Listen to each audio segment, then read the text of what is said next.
Here we are with the fabulous Dr. Jennifer Wells, who is a professor at the California Institute of Integral Studies, Transformative Inquiry Department. Jennifer is going to talk to us a little bit about her experience in the department and how she came to CIIS. And so we're just going to begin.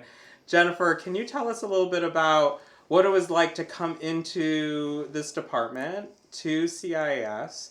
What brought you here, and how is your work connected to the mission and vision of CIIS as an institution, but also just the mission and vision of our department, Transformative Inquiry? Well, I was at Cal Berkeley finishing up my PhD there. It was the 2008, 2009. And I wasn't sure what I was going to do next. And 3 different people sent me the email or the announcement for the job in the Transformative Inquiry Department because the wording of it matched what I was doing so well in a lot of ways. And I remember just being really sort of perplexed that this existed and really excited that all the work that I've been doing in complexity and systems and ecology, justice and transformation could find a home where not only all of those pieces of the puzzle were included, but that systems and complexity was integrative to the whole enterprise, to the whole university, and to the whole department in the word integral. And so right away I was fascinated with the relationship between systems and complexity studies and the integral heritage.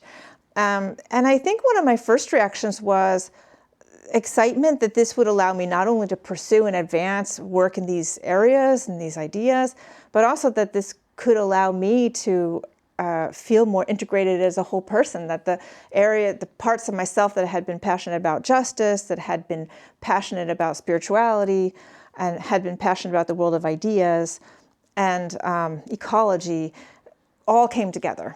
And so that was part of my first reaction. And just to find a place where not only were people looking at systems theories, but really working with complexity or complex thought based in the work of Edgar Morin. So I had been also doing a co-thesis between California, the UC Berkeley, and the Sorbonne in Paris. And I had met and talked with many times Ms. Edgar Morin, and who was a sort of architect of complex thought. So the fact that here was a department working with that was incredibly, incredibly exciting. What I love about your work, and correct me if I'm wrong, but what I love about your work, it's not just about complexity and systems thinking, but it's also oriented to, which I really appreciate, in an imaginative way, oriented to how we engage with the future, how we are transformative in our here and now towards a creative future. Mm-hmm. Could you tell us a little bit about that and sort of ground it in, like you did this amazing PhD at two very big institutions, Cal Berkeley and the Sorbonne. You come to CIIS leaning into this integrative mission and really animating what you had been doing in terms of your doctoral work. Mm-hmm. But can you talk a little bit about how that bridged to the work that you've been doing in Creative Futures and how that animates sort of your calling into that space of social justice and in the space of ecological flourishing, of how we live as humans and beyond humans in this realm that we're in. Could you speak a little to that? Well, I was born in New York City, and I grew up in around New York City and northern New Jersey. And I think when the term sustainability first became big, it felt like one of my terms. And of course, since then, it's become greenwashed and maligned in many ways. But the essence of it, the essence of flourishing, thriving, well-being, was something that struck me as so essential to society and a beacon for various ways of thinking and for orienting our thinking and advancing it. And so I think that, I always wanted to focus on the positive, but not the sort of false positive, but the really constructive, compelling, visionary aspect of thinking about personal, social, political, planetary transformation, and take it beyond that word. And so I think that focusing on the horizon, focusing on the future, allows us to not get too trapped in the worst of the past and the present, while engaging the best of the past and the present. So I became more and more involved in the real utopian community. There's an exciting scholarly society that I got involved with in terms of service and talks. And I know that for a lot of people, the word utopian has a mixed heritage and mixed connotations, but there are a lot of scholars and thinkers and visionaries using the term in, I think, a very constructive way to sticking with real, or some people use the word concrete, utopianism, as a way to grapple with incredible complexity and challenge, and while you're really working towards not just something sustainable, but something vastly better. Because we could never get to something much better unless we at least try. And so it's a toolkit and a ways of thinking and being that help to advance those goals. Totally appreciate that. That is beautiful. And when you think of this in this present moment that we're in, that we find ourselves in, there's a deep sense of almost quiet joy in the work that you do, which I appreciate, because in that quiet joy, such beautiful reparative work happens when I witness it. I see this in your students, I see this in your work. And I'm just curious if how you feel about that in this moment that we're in and the work that you do, especially in and around not only utopias, but how we co-create futures together in a deeply participatory, relational kind of way. Well, it's interesting because this is a tough moment right now in 2025. In many ways in the world, we're going through and heading into challenge, very deep level, and I love your expression of quiet joy.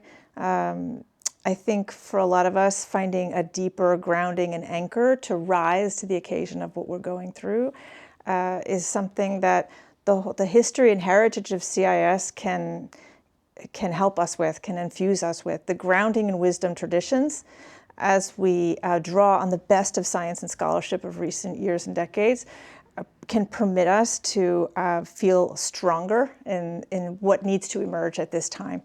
And I think that I get excited about the transformation of our worldview. If we look at science in the last 100, in some ways many hundreds of years, but the scientific and scholarly discoveries that have come about, we have the knowledge to create a vastly better world.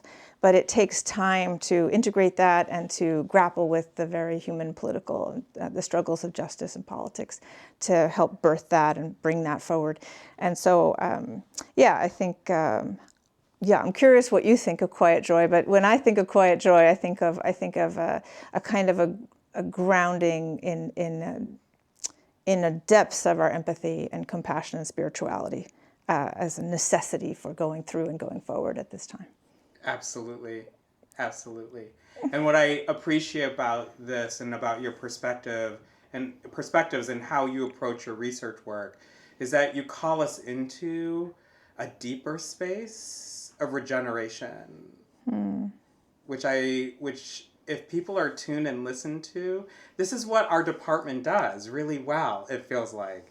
That we encourage and invite people to deepen what their calling is into that space. So beautifully put. I do feel it's hard sometimes to articulate the beautiful value of how the university has been framed, emerged, and evolved, and how our department has emerged within that. But that is part of it. It's not like any typical traditional university departments that I've experienced in the past. There is that sense wisdom and value that infuses things. And as much as we may struggle defining the word integral at times, it does infuse what we're doing in this department in terms of how it permits us to focus and develop research, how it allows us to truly think in outside the box, if you will, but still in realistic and visionary ways. It's sometimes hard to articulate, but it's definitely there. Which I love, and that to me is quiet joy, and quiet joy in deep scholarship. It animates our calling as scholars, as practitioners, and it helps us continue to do this work, this integrative work, of being committed to the whole, of the systems, the complex systems that you often so talk about. It deepens our commitment to that deeper wisdom that we are working with, toward, and co-creating together. So thank you for this, Dr. Wells, and thank you for being here. Absolutely. Thank you.